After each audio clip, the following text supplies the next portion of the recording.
I wouldn't know where to begin. Even more troubling, I wouldn't know where to end.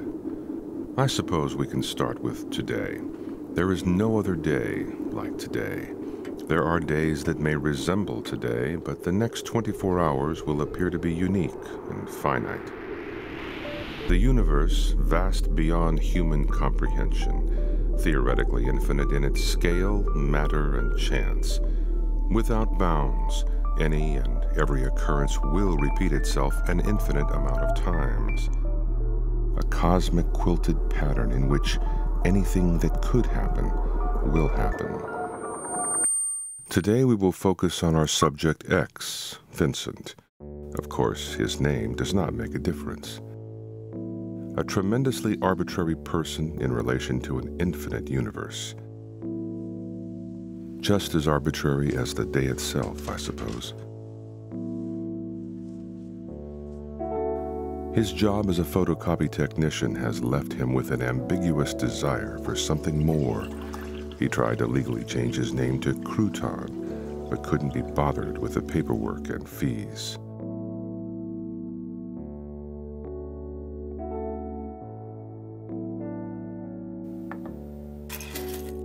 For a brief moment, Vincent forgot his own face. He slipped into anonymity within this series of infinite doppelgangers. The recursive reflection had a profound effect. He was overwhelmed and arrested by the infinitude, caught in a feedback loop, a beginning indistinguishable from its end. What were the chances of X becoming Vincent? For he is only a series of random and easily replicated choices. Why not Ted, or Henry, or Stuart? Somewhere, some of these cosmic doppelgangers have already gone about their day. Any number of variables could affect his trajectory, and in some cases, his fate. For instance, wearing 2 different socks could have greatly altered his pace. Or even a slight drop in temperature, a dull but irritating migraine, his curiosity or lack thereof. Everything and nothing alter his route in curious and particular ways.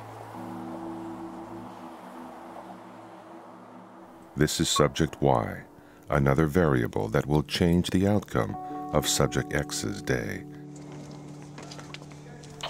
The boy mistook him for an alien.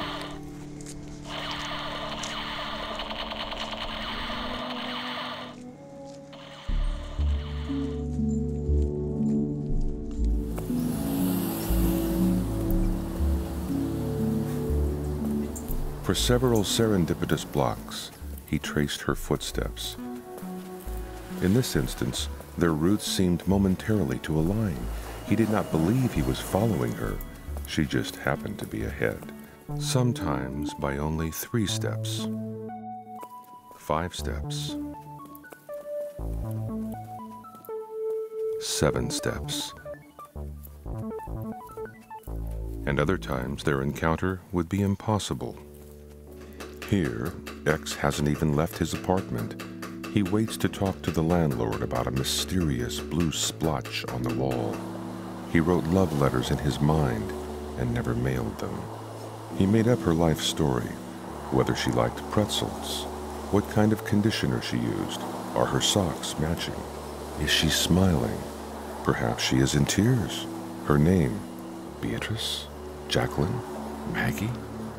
He ran out of questions and let her carry on.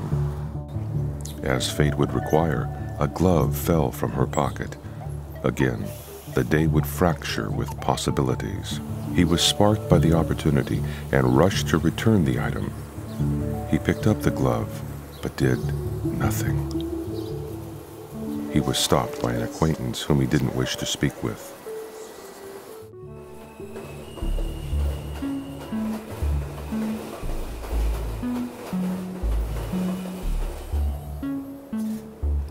He followed her to the train, but didn't know what to say. He followed her to the train, but was 4 steps too late. Of all the outcomes, none of them were right, and none of them were wrong. sometimes a bit too passive, other times a bit too aggressive. With a well-timed, humbled look, they would engage in conversation. He said the right thing. "You make my brain dance." He said the wrong thing. "You look like a dog." He said a bold thing. "I want to carry you home." He asked her to forget about the day, and she agreed. Neither of them would be missed.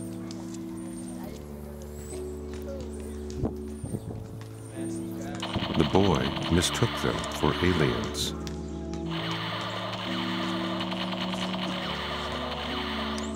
Most of the time, their playful banter would carry on for most of their time, and the moments of silence passed with equal enjoyment. He gently touched her elbow to signify his interest, and she reciprocated and handed him a small gift. He was told he could never lose it. There was no explanation for the blue splotch on the wall. The moment was incredibly fleeting, yet it would happen again and again. They continued to talk as if they were familiar strangers. The view from X's apartment was comparable to the view from Y's apartment. Of all the outcomes, none of them were right, and none of them were wrong. Somewhere else, they are someone else's someone else. They passed each other without recognition. He knew this would be the place he saw her last. He missed her without even knowing who she was. He wished things to repeat. He knew he could not have her here. Subject X's doubt and self-pity became superfluous within the abundance of infinity. He was not alone in being alone, and this made him comfortable. All at once, everything was lost, yet somewhere else it could be found, a utopia where he could only imagine being less fortunate.